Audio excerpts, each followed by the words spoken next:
Ambassador Jinsu Park sat in his small office on the 42nd floor of the Earth Diplomatic Building, reading the same golden invitation for the 5th time.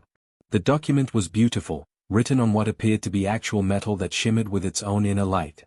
The words were printed in perfect English, though he could see similar text flowing beneath in dozens of other galactic languages.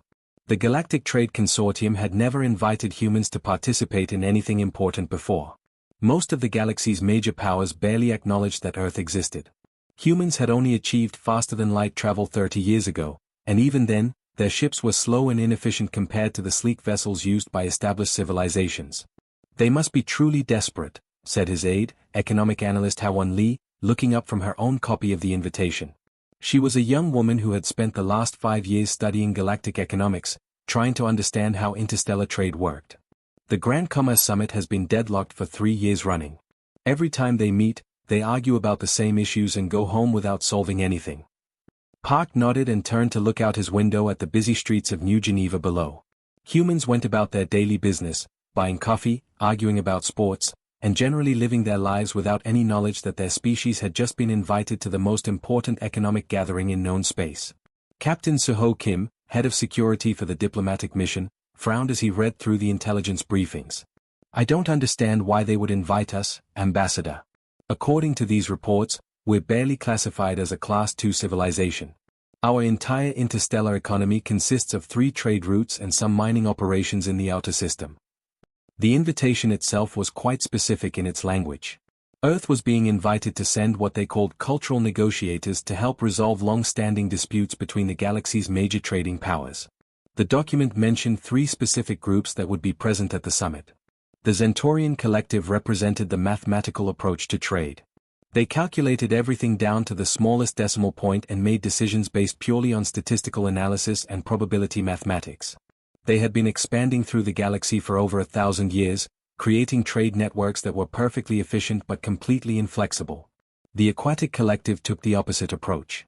They were emotional beings who made decisions based on feelings, artistic beauty, and what they called the harmony of mutual understanding.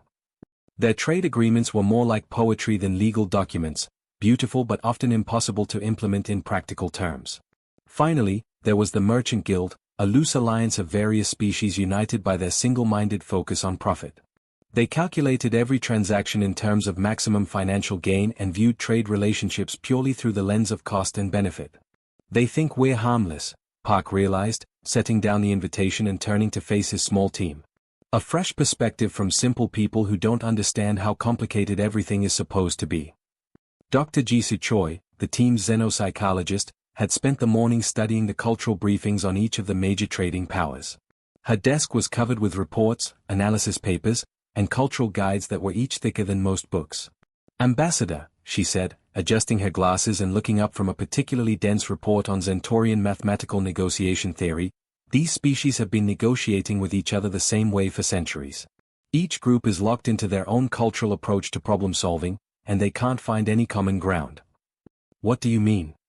Park asked. Well, when the Zentorians want to establish a new trade route, they create mathematical models showing optimal efficiency, resource allocation, and profit distribution. The calculations are beautiful and perfectly logical. That sounds reasonable. It would be, except the Aquatic Collective doesn't care about mathematical efficiency. They want trade routes that are aesthetically pleasing and create emotional bonds between species. So they respond to Zentorian mathematics with poetry about the spiritual significance of commerce.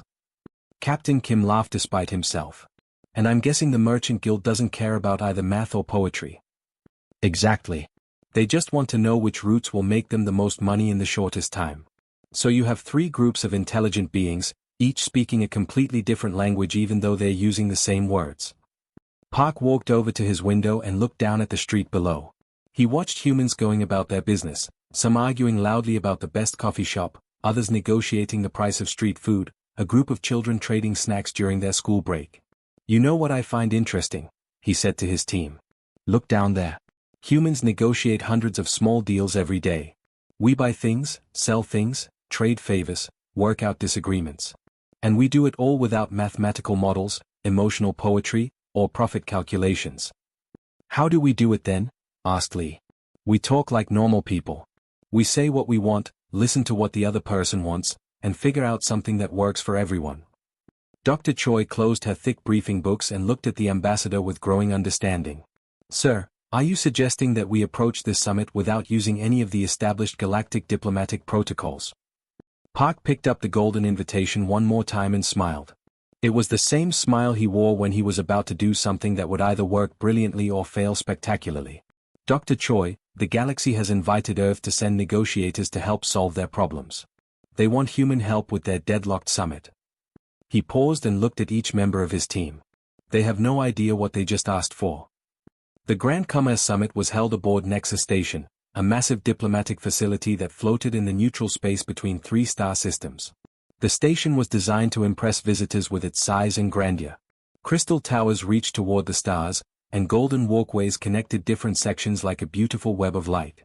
Ambassador Jinsu Park arrived with his small human delegation, feeling very much like a country farmer visiting a big city for the first time.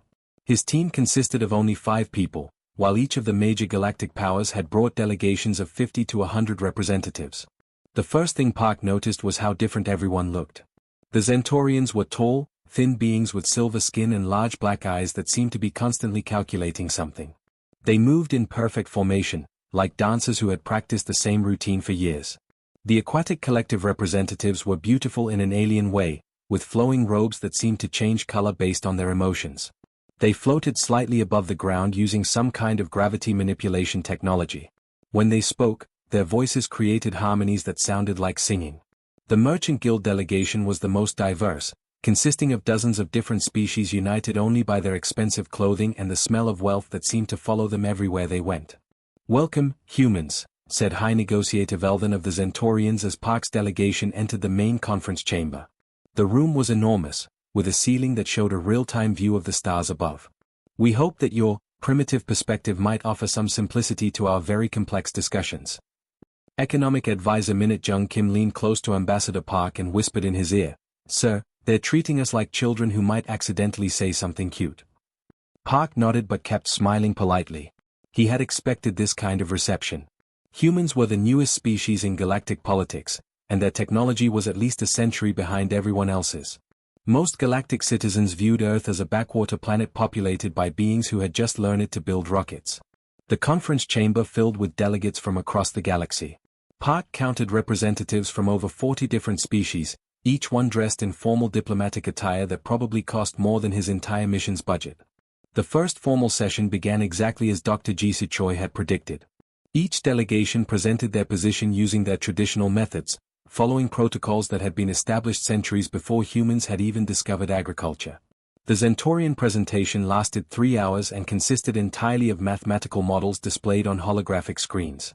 They showed optimal trade route calculations, resource allocation matrices, and probability assessments for various economic scenarios. Everything was precise, logical, and completely bloodless. High Negotiator Velden concluded his presentation by saying, "Based on our calculations, the most efficient solution provides the Zentorian collective with 63.7% of the contested trade routes, with the remainder distributed according to mathematical optimization principles." The aquatic collective's response was completely different.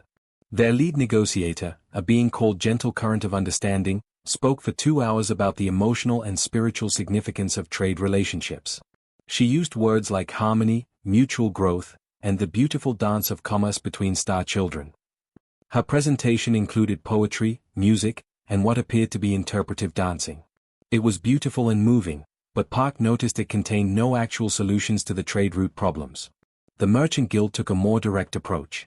Their chief representative, Credit Master Vextar, simply displayed profit projections and announced that whoever could guarantee the highest returns should control the most valuable routes. His presentation lasted only 30 minutes, but every sentence was about money, market share, and competitive advantages. When all 3 major powers had finished their presentations, they turned to look at the small human delegation. Park could feel dozens of alien eyes watching him with curiosity and barely concealed condescension. He stood up slowly, walked to the center of the chamber, and looked around at the assembled representatives. The room was completely silent except for the quiet hum of translation devices converting his words into dozens of different languages. "This is stupid," Park said in a clear, calm voice that carried to every corner of the massive chamber. The silence that followed was so complete that Park could hear his own heartbeat. Economic Advisor Kim closed her eyes and muttered a quiet prayer. Captain Seho Kim's hand moved instinctively toward his sidearm, though what good a human weapon would do in a room full of aliens was unclear. High Negotiator Velden was the first to recover from his shock. Ambassador Park, he said very carefully, as if speaking to someone who might be mentally unstable, did you just call the negotiation methods of 3 major galactic powers stupid? I did. Did you just insult every delegation present at this summit? Yes, I did. Dr. Choi buried her face in her hands. This was exactly what she had feared would happen when they sent humans to a formal diplomatic gathering. And why, Velden continued, his mathematical mind struggling to process this unprecedented breach of protocol, did you feel it necessary to insult us? Park smiled the same smile he had worn when accepting the invitation back on Earth. Because now I have your attention, and we can finally stop pretending to be something we're not and start talking like actual adults who want to solve a problem. Ambassador Park looked around the enormous conference chamber and decided that 3 years of failed negotiations was long enough. He ignored the formal podium with its advanced holographic display systems and instead walked to the center of the room where everyone could see him clearly. Let me tell you what I see here, he began, speaking in the same tone he might use to settle an argument between his neighbors back on Earth. Zentorians, your mathematical models are absolutely beautiful. I mean that sincerely. The calculations are perfect, the probability assessments are flawless, and the optimization algorithms are works of art. High Negotiator Velden straightened with pride, his silver skin gleaming under the chamber's lights. But, Park continued, your perfect math is completely useless for real conditions. You're calculating optimal solutions for a universe that doesn't exist. Real trade routes have asteroids that move, solar storms that disrupt shipping, and pirates who don't follow your probability models. Velden's expression changed from pride to confusion. No one had ever called Zentorian mathematics useless before. Park turned to face the Aquatic Collective delegation. And you beautiful people with your emotional appeals and spiritual harmony, I genuinely appreciate the poetry. Your presentations make me feel things I didn't know I could feel about trade routes. Gentle current of understanding rippled with pleasure, her robes shifting to warm colors. But, Park said, destroying her good mood, feelings don't move cargo ships. You can have all the mutual understanding in the galaxy, but if the shipping schedules don't work, people don't eat. Trade is about getting things from where they are to where they need to be, not about creating beautiful spiritual experiences. The aquatic delegation's robes shifted to cooler, more troubled colors. Finally, Park faced the Merchant Guild representatives. And you profit-focused folks, I respect your honesty. At least you're clear about what you want, money. But here's the thing about profit margins, they mean absolutely nothing if wars break out over unfair trade deals. Dead customers don't buy anything. Negotiator Counts Every Credit began calculating frantically on his personal device, as if trying to find a mathematical way to disagree with Park's statement. Trade Minister Young-Ho Lee had been watching the alien delegates' reactions with growing amusement. He stood up from his seat and walked to the front of the chamber, pulling out what appeared to be an ordinary paper notepad and a simple pen. May I? He asked, gesturing toward the chamber's main display screen. Minister Lee, Velden said carefully, the display system requires advanced holographic interface protocols. Your primitive writing instruments will not. Lee ignored him completely and began drawing directly on the screen's surface with his pen. The advanced alien technology somehow recognized his simple marks and projected them as large images visible to everyone in the chamber. His drawing looked like something a child might create in school. Simple lines represented star systems. Circles showed planets. Arrows indicated possible trade routes. It was crude, basic, and completely lacking in the sophisticated visual presentations that had characterized every other part of the summit. Everyone wants access to the neutral zone trade routes, right? Lee said, adding more lines to his simple map. So stop fighting over who gets what percentage and start figuring out how to share it properly. He drew different colored lines through his map. Look, it's not complicated. Zentorians, you love complex calculations and mathematical challenges. Give you the routes that require lots of navigation math and orbital mechanics. The asteroid fields, the binary star systems, the places where you need computers to figure out safe passage. The Zentorian delegation began murmuring among themselves in their musical mathematical language. Aquatics, you appreciate beauty and want emotional satisfaction from your work. Give you the scenic routes through the nebulas and past the pretty planets. The trade paths that take longer but offer amazing views and opportunities for cultural exchange. Gentle current of understanding's robes shifted to curious purple patterns. Merchants, you want fast profit and high-volume traffic. Give you the direct routes between major population centers. Straight lines, fast ships, lots of cargo, quick turnaround. Lee stepped back from his simple drawing and looked around the room. There. Everyone gets what they're good at, everyone gets what they want, and nobody has to fight about it. The chamber erupted in confusion. High empath flows with current of the aquatic collective rose from her floating meditation platform, her robes shifting through rapid color changes that indicated extreme emotional disturbance. But where are the formal proposals?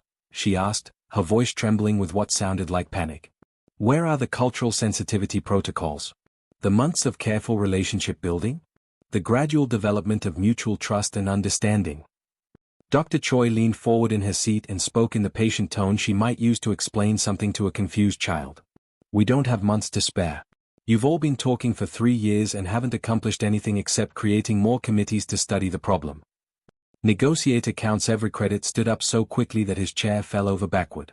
This is impossible. You cannot simply ignore established negotiating frameworks. There are procedures. Forms to file. Economic impact studies to commission. Cultural compatibility assessments to complete. Park looked at the sputtering alien businessman and shrugged in the casual way humans had shrugged at problems for thousands of years. Watch us, he said simply. What happened next would be discussed in diplomatic schools for generations. Within 6 hours, working with nothing more than Lee's simple drawings and common sense, they had outlined a preliminary agreement that gave each species exactly what they actually needed rather than what their cultural pride demanded they should want. The Neutral Zone Trade Agreement was signed exactly 7 days after the summit began. Ambassador Park watched as representatives from dozens of galactic powers put their signatures, claw marks, tentacle prints, and energy signatures on the simple document that Trade Minister Lee had drafted on his notepad. It was the fastest major treaty in galactic history. Most trade agreements took years to negotiate and months to finalize. This one had been completed in less time than it usually took to schedule the opening ceremonies for such negotiations. As the various delegations prepared to return to their homeworlds, Park felt proud of what his small team had accomplished. They had broken a 3-year deadlock and created a framework for peaceful trade that would benefit everyone involved. What he did not realize was that the human delegation was not the only thing returning home from Nexus Station. Cultural attaché Eun Ji-yoon was working late in her office at Earth's diplomatic headquarters when the first reports began arriving. She had been updating the files on the successful summit when her computer began receiving urgent communications from diplomatic missions across the galaxy. Ambassador, she called to Park, who was in his office writing his official report on the summit. We're receiving some unusual communications from our monitoring stations. What kind of communications? Complaints, sir. Lots of them. Other species are starting to negotiate like us. Park looked up from his report, confused. What do you mean?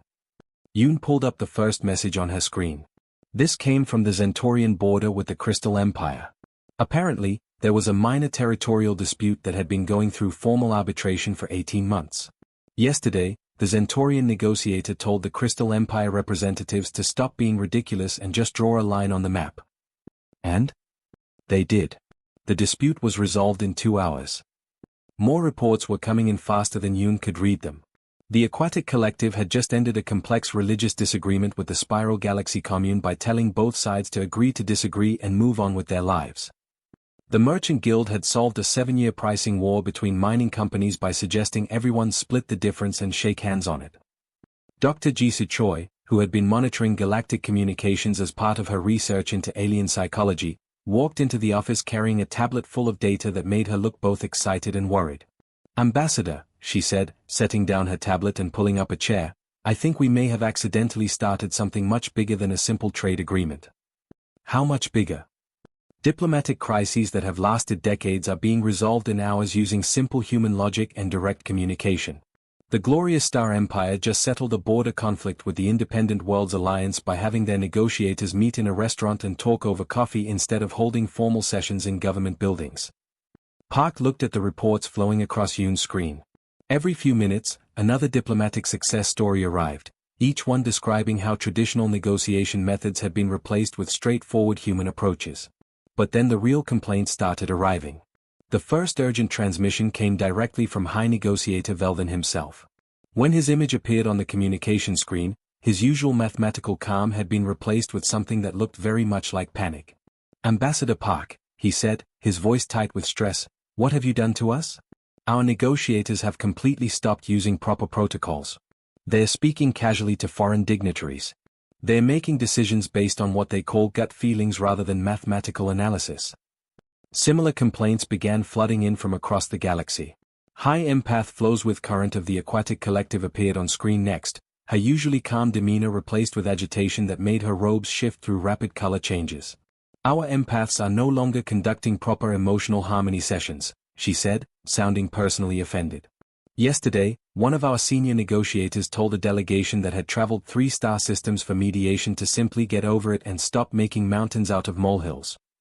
This is not how civilized beings communicate." The Merchant Guild's complaints were even more dramatic. Credit Master Vextar contacted Earth's diplomatic mission in what appeared to be a state of financial panic. "Our negotiators are making fair deals," he said, as if announcing the end of civilization. "Fair deals? They're actually considering the other side's needs instead of maximizing profit. Our trade margins have dropped by 15% because our people are being reasonable." Ambassador Park looked at his team with growing concern. "Are we in trouble?" Dr. Choi had been analyzing the pattern of reports and complaints.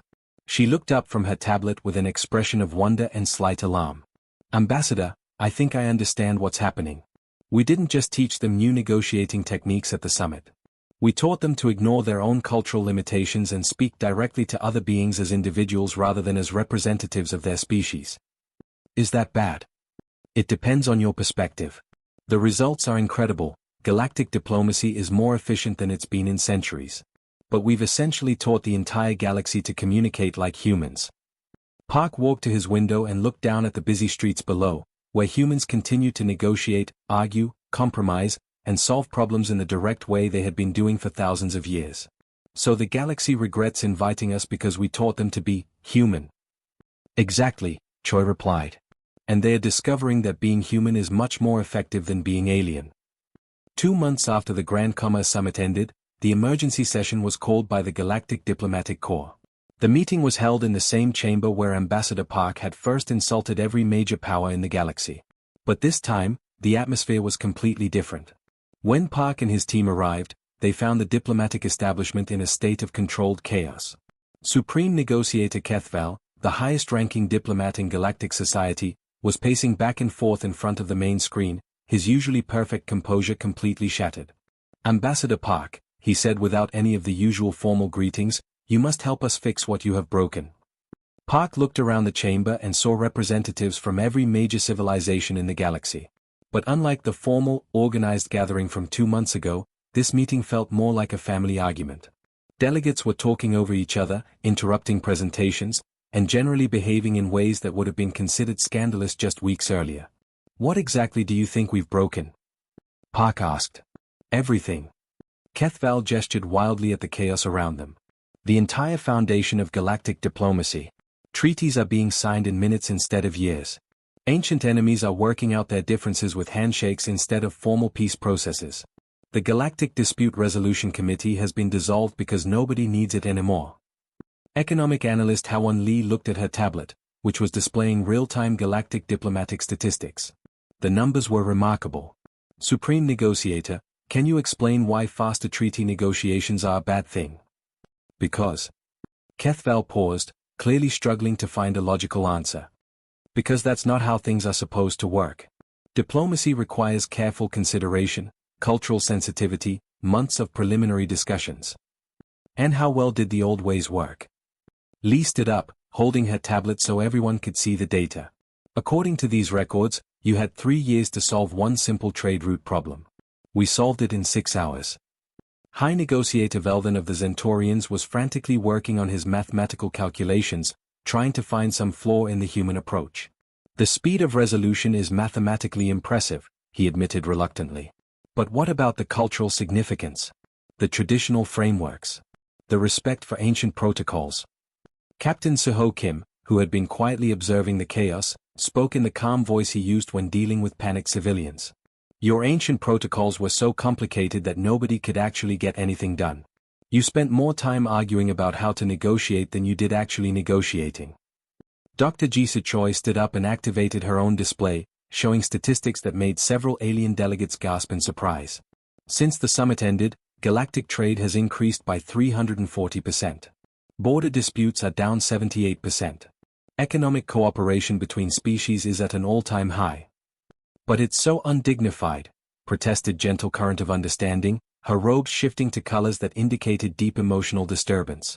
Negotiations should be beautiful, meaningful experiences that bring beings together in spiritual harmony.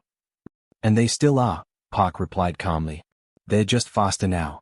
And more efficient. The Zentorian delegate was still calculating, his mathematical mind working frantically to find fault with the human approach. The efficiency gains are undeniable from a statistical perspective, he admitted. But what about the cultural cost? We have abandoned centuries of traditional diplomatic methodology. Trade Minister Young-Ho Lee interrupted him with a question that silenced the entire chamber. What cultural cost? Are you still Zentorians? Well, yes, of course. Do you still love mathematics and logical analysis? Naturally. Then you haven't lost your culture. You just don't take 6 months to solve simple problems anymore. The truth was becoming clear to everyone in the room, though many were reluctant to admit it. The galaxy had not lost their cultural identities by adopting human negotiating methods. They had simply learned to communicate more effectively. Supreme Negotiator Kethval made one final desperate appeal. But how do we control this spread of human methods? How do we ensure proper oversight of diplomatic processes? How do we maintain the dignity and tradition of galactic diplomacy? Ambassador Park smiled the same patient smile he had worn throughout the entire crisis. You don't control it, Supreme Negotiator. That's the whole point. Real negotiation isn't about controlling the process or maintaining dignity. It's about solving problems so that everyone can go home happy. As the human delegation prepared to leave Nexus Station for the final time, something unexpected happened. Dozens of junior diplomats from various species approached them in the corridor, speaking in whispers as if sharing dangerous secrets. Excuse me, Ambassador Park, said a young Zentorian who looked barely old enough to have finished his mathematical education. Could you teach us more human negotiating techniques? The old methods, they take so long, and there are so many problems that need solving. Dr. Choi looked at Ambassador Park with an expression of concern mixed with amazement. Sir, I think we may have accidentally started a diplomatic revolution. Park watched as young diplomats from across the galaxy gathered around Trade Minister Lee, eagerly asking questions about direct communication and practical problem-solving. They were learning to speak honestly, to focus on solutions rather than procedures, and to treat negotiations as conversations between individuals rather than formal exchanges between cultures. Sometimes the galaxy needs a revolution, Dr. Choi. After all, they asked for our help. And now they regret it. Park looked back at the chaos in the conference chamber, where centuries-old diplomatic traditions were being abandoned in favor of simple human directness and efficiency. No, he said with quiet satisfaction. Now they regret that it took them so long to ask. *The end*.